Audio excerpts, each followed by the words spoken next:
Directly from the head coach's mouth. Here's how the Miami Hurricanes have addressed their Achilles heel during the bye week.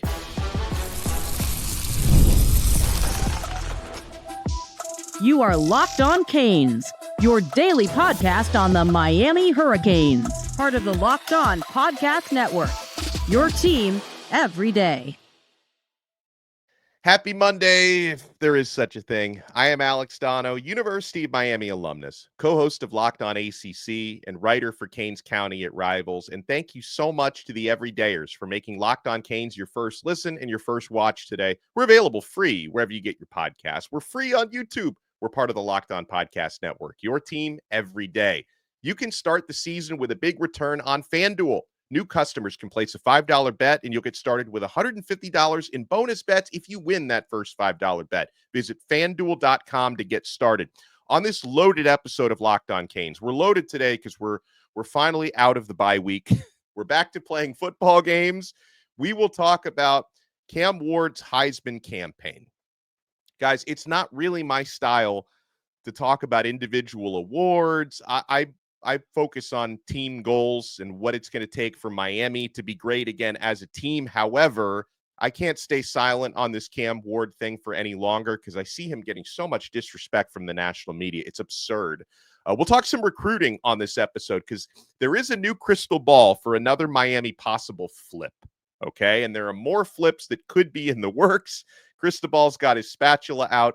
He's got his loafers on this time of year. We'll talk about the now clearer, more crystallized ACC Championship scenario for the Miami Hurricanes. But, folks, we have to talk about Miami's issues because if you believe the bye week came at the right time, let's hope that was used constructively because, yes, Miami Hurricanes, their defense has been problematic for most of the season.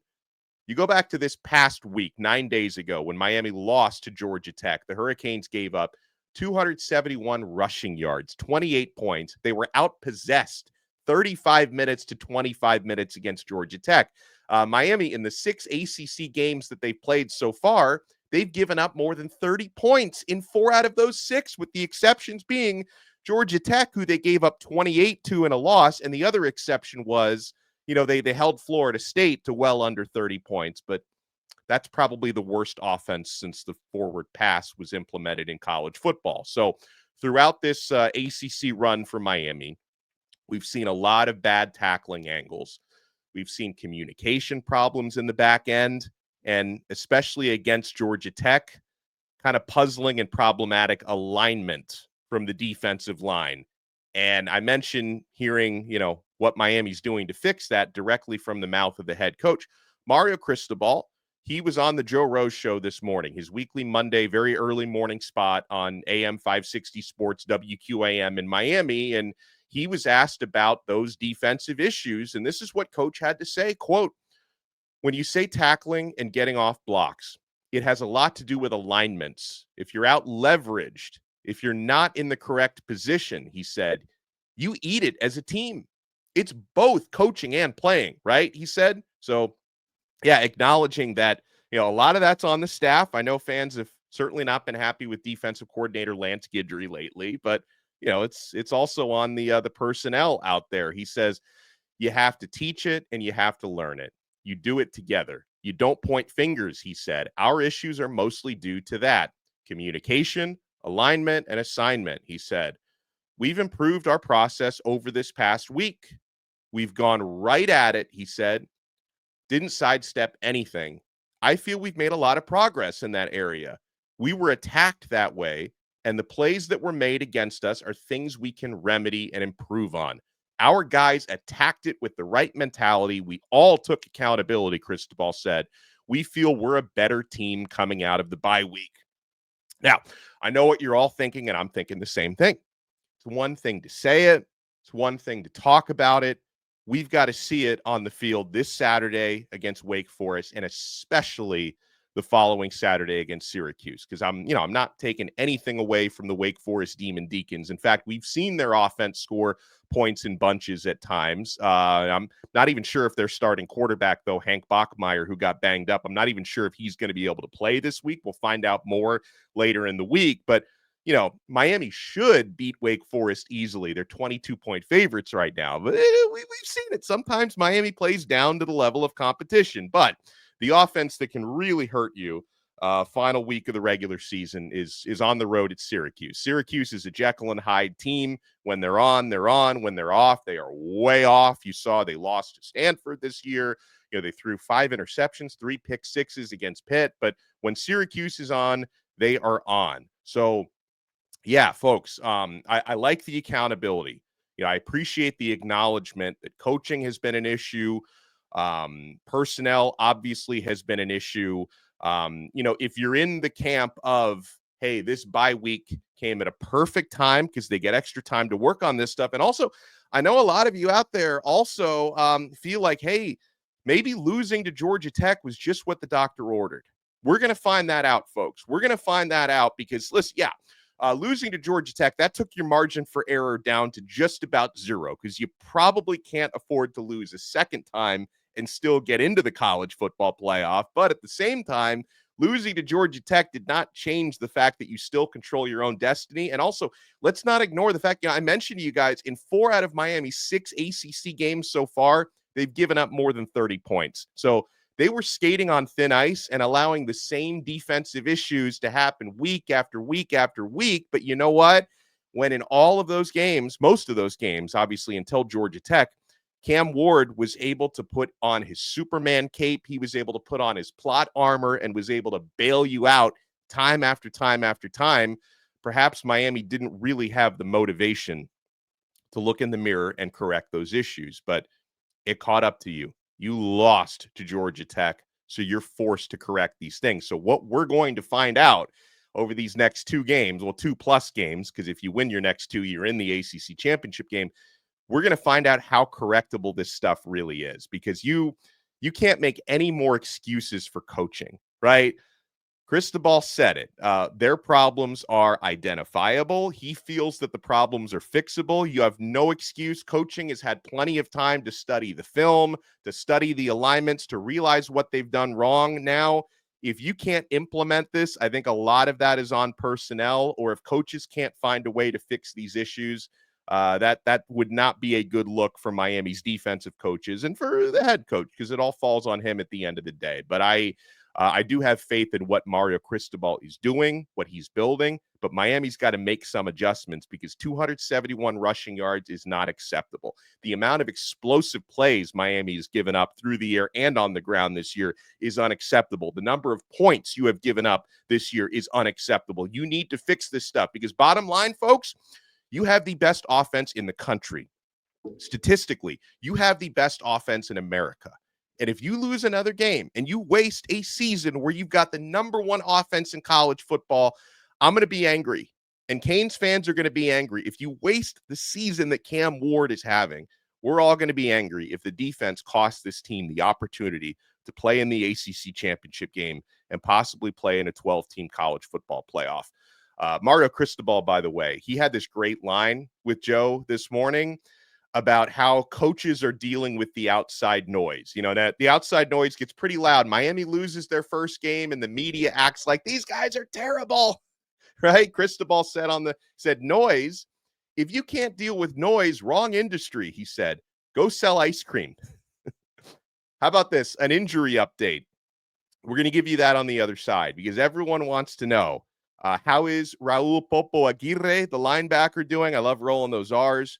How is Damari Brown, Miami's cornerback, who hasn't played since the opener against Florida? How's he doing?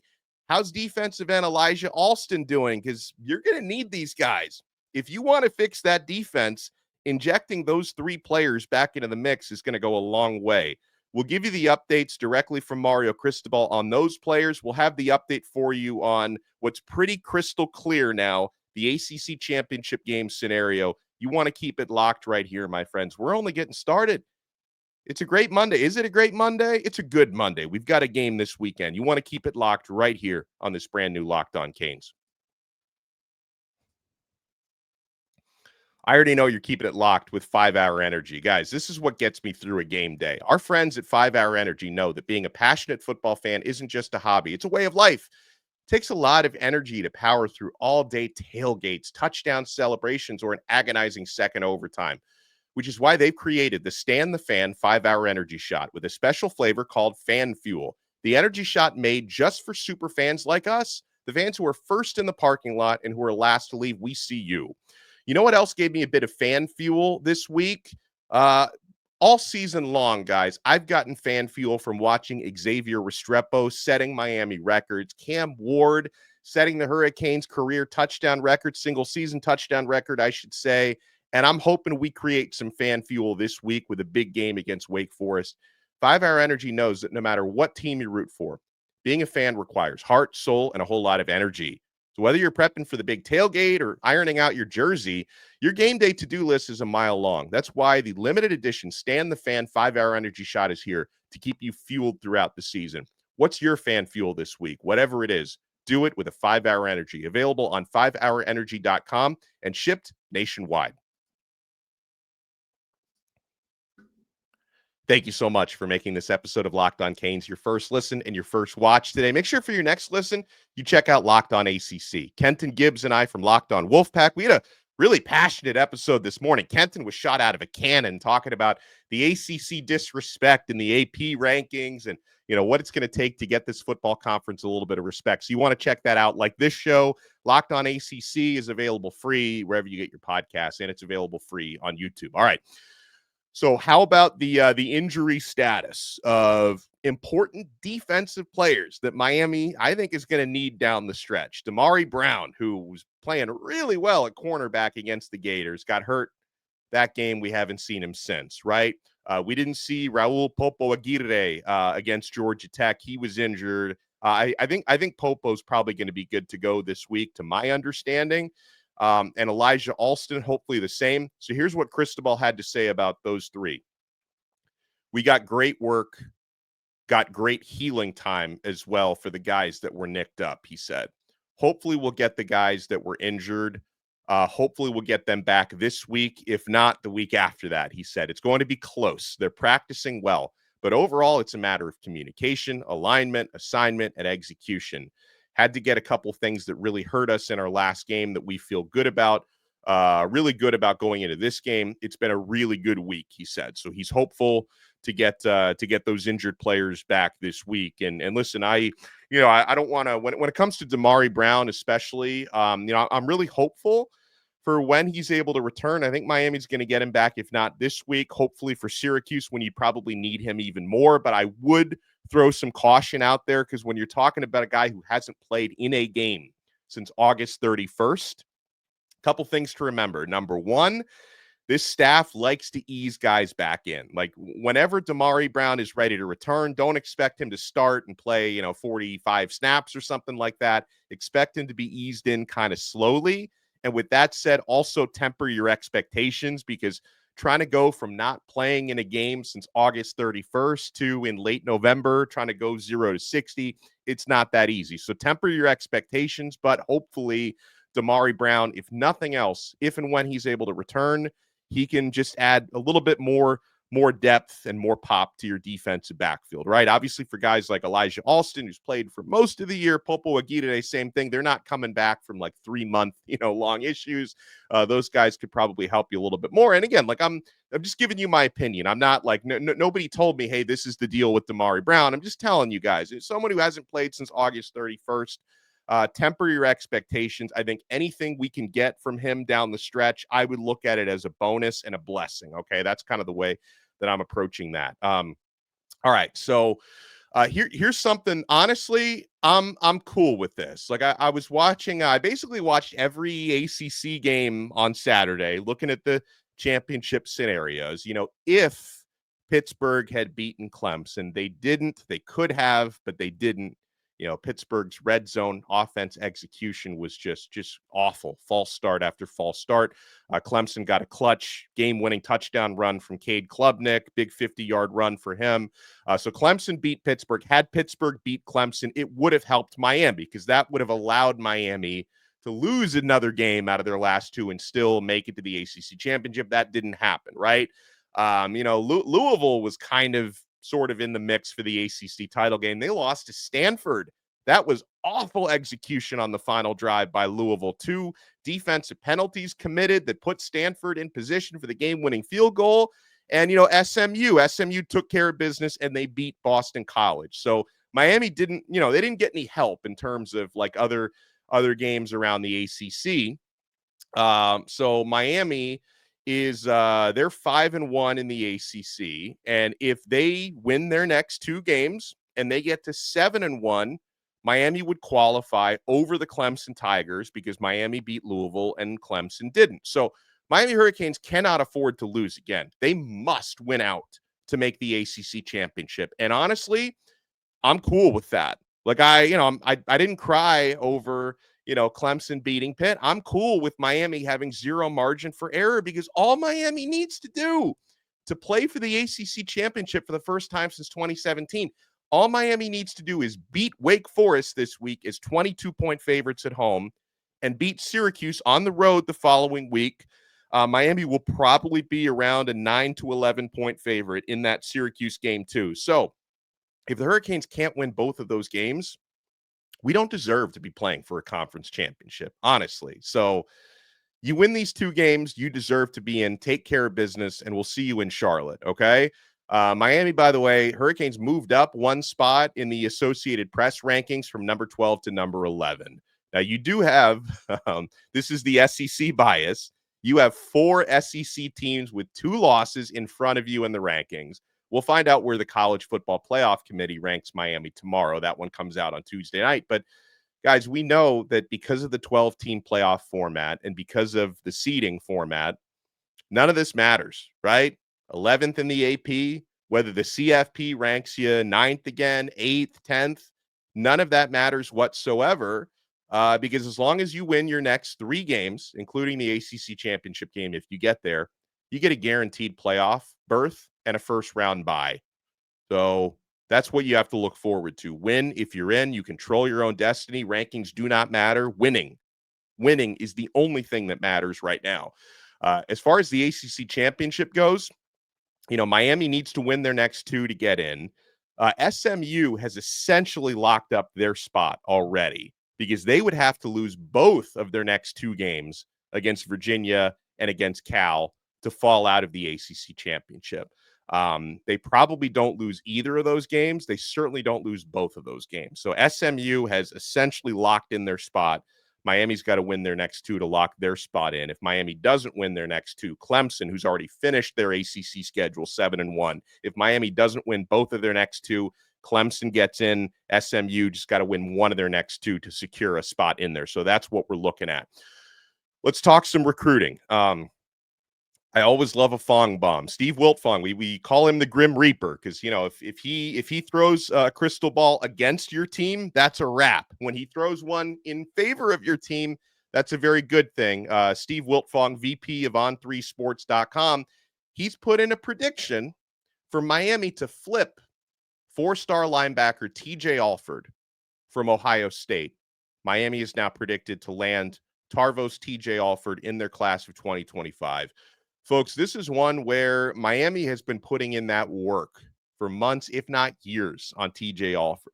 Alford and Hurricanes linebackers coach Derek Nicholson have built a great relationship. I know Miami's got a very competitive NIL situation and offer out there for Alford. Shout out to Canes Connection. So the Hurricanes are putting in the work with this one. TJ Alford, 6'2", 215 plus pounds out of Vero Beach High School, 4-star linebacker.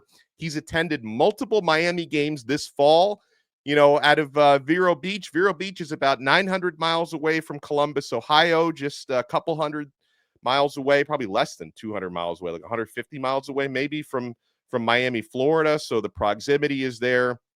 I haven't seen verified senior season stats for Alford, but I have looked at his junior season stats. He had last year 114 tackles, 12 tackles for loss, 4 sacks and an interception. He's playing great as a senior as well. So if Miami can flip TJ Alford, by the way, they can continue Mario Cristobal's great tradition of flipping Ohio State commits. Miami last year flipped Justin Scott, 5-star defensive lineman, and 4-star running back Jordan Lyle from Ohio State. The prior year, Miami flipped Mark Fletcher, 4-star running back from Ohio State. Now, Miami, of course, did lose the Battle of Jeremiah Smith with Ohio State. So the two teams have gone head-to-head for a lot of high-profile recruits the last couple of years, and that's going to continue if Miami can try to flip TJ Alford, and hopefully they can, so we can, gather around the tree and celebrate a merry Flipmas. And landing Alford would be huge if Miami can get it done. Hurricanes currently have 2 linebackers committed. They got 4-star Gavin Nix out of IMG Academy, 3-star Ezekiel Marcelin from Miami Central. Miami is also working on uncommitted Armwood linebacker Kellen Wiley, great player, 4-star teammate of Gerard Pringle. I would like to land him and Alford both. Like, I'm not saying, hey, we got to cap the linebacker class at 3. I'll take all 4 of these guys if we can. And Kellen Wiley, has had some crystal ball predictions land in Miami's favor for him as well. So I would love to see a strong linebacker class. And of course, we all want to see a strong defensive back class, believe me. So Steve Wiltfong also talked about other flip candidates for Miami. Here's what he said about DJ Pickett, who's committed to LSU. I'm never happy to see Florida win, but I was happy to see LSU lose and Brian Kelly melting down again. What? I don't know why anyone would want to play for that guy, quite frankly. But Wiltfong said it's not over for DJ Pickett. He says, quote, it's going to be a tough flip for sure, but dialogue continues with Cristobal, Miami, and the DJ Pickett camp. We'll see if those talks lead to anything promising in the final week. So no guarantees there. Wiltfong also wrote, hey, Cristobal and his staff have not relented on the pursuit of cornerback Ben Hanks Jr. as well. Another Florida legacy, he says. Miami remains in the middle of this one. Similar to Pickett, he has said all the right things about his verbal commitment, but the dialogue continues with the U. The secondary is the strength of this Miami class, and adding Hanks to the likes of Hilton Drake Stubbs, Bryce Fitzgerald, Jabari Antoine, Chris Ewald, and Amari Wallace would make it elite. Now, I know a lot of us are thinking the same thing. With Florida's resurgence, the Gators are suddenly playing really good football, and Billy Napier seems secure in his job for now. That, from where I sit, that seems like it would make it more difficult to flip Hanks, because I know, Billy Napier is, a big part of why Hanks committed to Florida in the first place. So it would seem from where I sit like it's looking tougher to flip Hanks now than it did a couple of weeks ago. But at the same time, I know Miami has continued to put in the work, continued to chip away, and Hanks has been down for multiple visits down to Miami. So this, it's not going to be easy, but, you would think, to really make that defensive backs class elite, like Wiltfong said, if you can get one of Hanks or Pickett, I know you're swimming upstream for both of them, but if you can get one of those two, you're looking at one of the all-time great defensive back classes in Miami Hurricanes history. Right now, you have perhaps the best, at least the most talented quarterback in Miami Hurricanes history playing for you right now.